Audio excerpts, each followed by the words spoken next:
میرا نام نمرہ ہے۔ میں ایک امیر گھرانے سے تعلق رکھتی تھی۔ میں نے تعلیم حاصل کی تو میرے والدین کو میری شادی کی فکر پڑ گئی۔ حتیٰ کہ مجھے کوئی خاص مسئلہ نہیں تھا، مگر ہر والدین کی طرح انہیں بھی میری شادی کی فکر تھی، جس کی وجہ سے میرے لیے ہمارے ہی حیثیت کا لڑکا ڈھونڈا جانے لگا۔ میں اپنے والدین کی اکلوتی اولاد تھی۔ میں ان سے دور ہونا نہیں چاہتی تھی، مگر ہر لڑکی کی طرح مجھے بھی شادی کرنی ہی تھی۔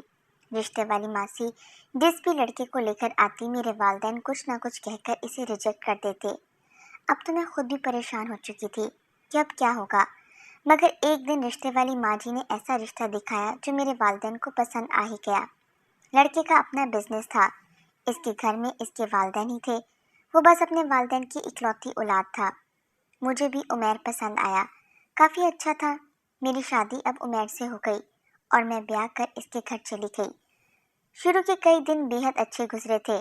عمیر میرا بہت خیال رکھتے تھے، بالکل اسی طرح ان کے والدین بھی میرا اچھے سے خیال رکھتے تھے۔ مگر پھر ایک دن شوہر کو بزنس کے سلسلے میں ملک سے باہر جانا پڑا۔ میں اس کی وجہ سے تھوڑا اداس تھی، لیکن خیر، عمیر باہر چلے گئے، دن گزرتے جا رہے تھے۔ میں نے گھر کے کاموں میں ہاتھ بٹانا شروع کر دیا، کیونکہ میں گھر میں فارغ رہ کر کیا کرتی۔ اسی طرح ایک صبح کا وقت تھا جب ہمارا گارڈ ہاتھ میں کچھ پکڑے ہال میں داخل ہوا تھا۔ میں نے اس سے پوچھا کہ وہ یہ کیا لے کر آیا ہے، تو اس نے میری جانب ایک باکس کر دیا۔ میں نے جو ہی باکس کو کھولنا چاہا، میری ساس نے آ کر وہ باکس مجھ سے پکڑ لیا۔ میں حیران تھی ان کی اس حرکت پر۔ وہ مجھے بغیر کچھ بھی کہے اندر چلی گئیں اور ان کے پیچھے سسر بھی اندر چلے گئے اور دروازہ بند کر دیا۔ میں کندھے اچکاتی واپس اپنے کام میں لگ گئی۔ میں نے اس پر اتنا خاص دھیان ہی نہیں دیا تھا۔ رات ہوئی تو میں سو گئی، مگر میرا ذہن ایک بار بھٹک کر ضرور ساس اور سسر کی جانب جا رہا تھا۔ نہ جانے اس باکس میں ایسا کیا تھا جو میری ساس نے اسے یوں اتنی پھرتی سے کھینچا تھا، اور تھوڑا گھبرائی ہوئی بھی تھی۔ صبح ہوئی تو میں لان میں آ کر بیٹھ گئی۔ جب میں نے سسر کو باہر سے آتے دیکھا، میں حیرانگی سے ان کی جانب دیکھ رہی تھی۔ وہ اپنے اوپر کی چادر میں نہ جانے کیا چھپا رہے تھے، یا مجھے ایسا محسوس ہوا تھا کیونکہ ان کا ایک ہاتھ چادر کے اندر تھا۔ مگر حیرانگی کی بات یہ تھی کہ سسر کی ٹانگوں میں ہمیشہ درد رہتا تھا۔ ایسے میں وہ کہاں گئے تھے، اور ایسی کون سی بات تھی جو وہ باہر نکلے اور ملازم تک کو نہیں بولا تھا۔ میں آگے بڑھی اور سوچا کہ چلو ان سے پوچھ ہی لوں کہ انہیں کسی چیز کی ضرورت تو نہیں ہے، مگر انہوں نے میری بات کا صاف انکار کر دیا، اور میں حیران تب رہ گئی کہ جیسا کل ہوا تھا بالکل ویسا ہی آج ہوا۔ سسر اور ساس دونوں کمرے میں چلے گئے۔ میں ان کے پیچھے کمرے تک گئی ہی تھی کہ ساس نے دروازہ بند کر دیا۔ میں تعجب سے یہ سب کچھ دیکھ رہی تھی۔ کان لگا کر میں نے سننا چاہا کہ اندر وہ کیا باتیں کر رہے ہیں، مگر اندر سے مجھے شور ہی سنائی دیا۔ میں حیران تھی کہ اندر تو ساس اور سسر صرف دو لوگ تھے، پھر اتنا شور کیوں تھا؟ خیر، میں سر جھٹک گئی اور اپنے کمرے میں آ گئی۔ ایسے ہی دن گزرتے جا رہے تھے، اور میرے سسر روز یوں ہی صبح صبح نہ جانے کہاں سے گھر آتے، اور ایسا معلوم ہوتا کہ ان کے ہاتھ میں بھی کچھ موجود ہے جو مجھے ہرگز نہیں دکھانا چاہتے تھے، مگر میرے اندر تجسس جاگا تھا کہ میں اسے جان سکوں۔ ایک صبح یوں ہی وہ واپس آئے تو میں حیران رہ گئی، کیونکہ اس بار مجھے پتہ چل چکا تھا کہ ان کے ہاتھ میں کیا ہے۔ شاید ہی وہ چیز نہ ہو، مگر مجھے شک تو تھا ہی۔ ان کے ہاتھ میں ایک فلم کی سی ڈی تھی۔ میں حیران تھی کہ کیا ساس سسر فلم دیکھتے ہیں۔ انہی سوچوں میں گم ایک دن میں نے فیصلہ کیا کہ ضرور پتہ کروں کہ ساس اور سسر کیا دیکھ رہے ہیں۔ جو ہی سسر وہ فلم کی سی ڈی پکڑے کمرے میں داخل ہو کر دروازہ لگانے لگے تھے تو میں بھی ان کے پیچھے فوراً لپکی۔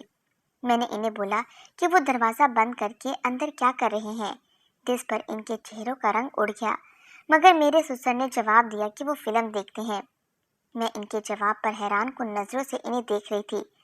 اگر وہ فلم دیکھتے ہیں تو انہیں سب کے درمیان میں کیوں نہیں دیکھتے، یا پھر دروازہ بند کر کے ہی فلم دیکھنے کی کیا ضرورت ہے؟ مجھے کہیں نہ کہیں ان پر شک تو ہوا تھا، مگر میں خاموش ہی رہی اور وہاں سے چلی گئی۔ انہوں نے دروازہ بند کر لیا۔ میں دروازے کے پاس آئی اور کان لگایا تاکہ سن سکوں کہ یہ واقعی فلم ہی دیکھ رہے ہیں یا صرف ایک جھوٹ ہے، مگر اندر سے مجھے شور کی آوازیں سنائی دینے لگیں، جس پر مجھے تھوڑا بہت یقین ہو گیا کہ کیا پتہ وہ واقعی فلم دیکھ رہے ہوں۔ اب ایسا روز ہونے لگا تھا۔ روز میرے سسر خود فلم کی CD لاتے اور میری ساس اور سسر اپنے کمرے میں جاتے دروازہ بند کرتے اور فلم دیکھنے لگ جاتے، جبکہ میں باہر پریشان ہوتی رہتی ہوں۔ ایک دن میرے ذہن میں ایک ترکیب آئی۔ اپنی بے چینی ختم کرنے کا بس یہی ایک راستہ تھا۔ میں نے اسے ہی اپنانے کا سوچا۔ اگلے دن میں حیران رہ گئی کہ میرے سسر CD لے کر ہی نہیں آئے تھے، بلکہ وہ گھر سے ہی نہیں نکلے تھے، نہ ہی کوئی باکس وغیرہ آیا تھا۔ اب میں تعجب میں تھی کہ اسی انتظار میں تھی کہ کب CD آئے۔ 2 سے 3 دن گزر گئے مگر میرے سسر گھر سے باہر کہیں نہیں گئے۔ میں نے باتوں باتوں میں ان سے پوچھا تو وہ بولے، میں تو جانتی ہوں کہ ان کی ٹانگوں میں کتنا درد رہتا ہے، اس لیے وہ نہ جا سکیں گے۔ میں ان کے جواب پر مطمئن ہونے کے بجائے حیران تھی۔ ان کی ٹانگوں کے درد کا تو مجھے علم تھا، مگر وہ تو شروع سے ہی تھا، اور CD تو وہ پہلے بھی لاتے تھے، پھر اس وقت انہوں نے ایسا کیوں نہیں بولا؟ میں نے انہیں یہی جواب دیا، میری بات سنو۔ وہ تھوڑا گھبرائے، مگر ان کی اگلی کارروائی پر میں ششدر رہ گئی جب وہ سختی سے بولے کہ میں ان کی باتوں میں زیادہ ٹانگ نہ اڑاؤں۔ میں حیران ہوتی وہاں سے چلی گئی۔ مجھے تو اب ان سے تھوڑا خوف بھی محسوس ہوا تھا۔ جس طرح انہوں نے مجھے ایسا بولا تھا، اب میرا شک یقین میں بدلتا جا رہا تھا کہ لازمی کوئی نہ کوئی بات تو ہے۔ اگلے دن وہ CD لے کر آئے اور پھر اس فلم کو ساس کے ساتھ دیکھنے کے لیے اپنے کمرے میں چلے گئے۔ میں بھی فوراً ان کے پیچھے لپکی۔ مجھے ڈر بھی لگ رہا تھا، مگر میں ہمت رکھتے ساس سسر کے پاس پہنچی اور ان سے بولا کہ مجھے بھی یہ فلم دیکھنی ہے۔ دراصل میں نے 2-3 دن سے یہی سوچا تھا کہ میں بھی فلم دیکھ لوں گی تو جو شک ہے وہ بھی دور ہو جائے گا، مگر سسر کی بات سن کر میں دنگ رہ گئی جب انہوں نے مجھے یہ کہتے منع کر دیا کہ میں یہ فلم نہیں دیکھ سکتی۔ میں نے حیرت سے ان سے وجہ پوچھی کہ آخر میں یہ فلم کیوں نہیں دیکھ سکتی، جس پر انہوں نے مجھے کہا کہ یہ ہمارے زمانے کی فلم ہے، اس لیے تم اسے نہیں دیکھ سکو گی۔ اتنا کہہ کر انہوں نے دروازہ بند کر لیا تھا۔ اب میں باہر کھڑی سوچ میں ڈوبی ہوئی تھی کہ یہ کیا بات ہوئی بھلا؟ آخر ان کے زمانے کی فلم اگر میں دیکھنا چاہتی تھی تو مجھے کیوں روک رہے تھے؟ میں باہر بیٹھ گئی۔ تھوڑی دیر بعد ساس اور سسر باہر نکل آئے۔ میں نے ان سے کچھ بھی کہنے کا ارادہ ترک کیا کہ کہیں ایسا نہ ہو کہ انہیں مجھ پر شک ہو جائے، اس لیے میں خاموش ہی رہی۔ سسر کے چہرے پر مجھے تھوڑی پریشانی بھی نظر آئی۔ میں سوچ میں گم ہو گئی تھی۔ دن گزر گیا مگر میرے سوالوں کے جواب مجھے نہیں مل سکے۔ رات ہو گئی اور میں اپنے کمرے میں سونے کے لیے لیٹ گئی۔ میری ساس اور سسر بھی اپنے کمرے میں چلے گئے۔ رات کا آخری پہر تھا جب میری آنکھ کھل گئی۔ مجھے اپنے کمرے میں گھٹن کا احساس ہوا تو میں باہر نکل آئی، اور جو ہی ہال میں داخل ہوئی تو میں دنگ رہ گئی، کیونکہ 2 لوگوں کو میں نے مین دروازے کے باہر دیکھا تھا، جنہیں دیکھ کر میں حیران رہ گئی کہ آخر وہ کون تھے۔ میرا دل کیا کہ میں اندر چلی جاؤں، مگر ہمت کرتی باہر گئی۔ میں نے سوچا کہ وہ لوگ آخر کون تھے۔ دونوں کے چہروں پر چادر تھی جس کی وجہ سے انہیں دیکھ نہیں سکی تھی، مگر اچانک میری آنکھوں کے سامنے اندھیرا چھا گیا۔ گھبراتے دل کے ساتھ میں وہیں زمین بوس ہو گئی۔ مجھے علم نہ ہو سکا کہ وہ دونوں شخص کون تھے اور ہمارے گھر میں کیا کر رہے تھے آخر۔ صبح میری آنکھ کھلی تو میں کمرے میں موجود تھی۔ مجھے سر میں بہت درد سا اٹھتا محسوس ہوا تھا۔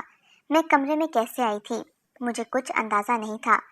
مجھے فوراً رات کا منظر یاد آیا تھا تو میں باہر کی جانب بھاگی جہاں پر میرے ساس اور سسر بیٹھے تھے۔ انہوں نے مجھے دیکھ کر فوراً مجھے بٹھایا۔ میں نے پوری بات انہیں بتا دی کہ کیسے میں نے 2 لوگوں کو دیکھا تھا۔ میں بہت پریشان تھی۔ ان کی بات سن کر میں تھوڑا شرمندہ ہو گئی جب میری ساس نے مجھے کہا کہ میں انہیں بلا لیتی اگر ایسی کوئی بات تھی، مگر میرے ذہن میں اس وقت یہ سوچ آئی ہی نہیں تھی۔ ساس کے کمرے کا دروازہ بند تھا، اس لیے میرا دھیان ہی نہیں گیا تھا، لیکن سسر کی بات سن کر میں مزید حیران رہ گئی جب انہوں نے مجھ سے کہا کہ صرف وہ میرا وہم ہوگا۔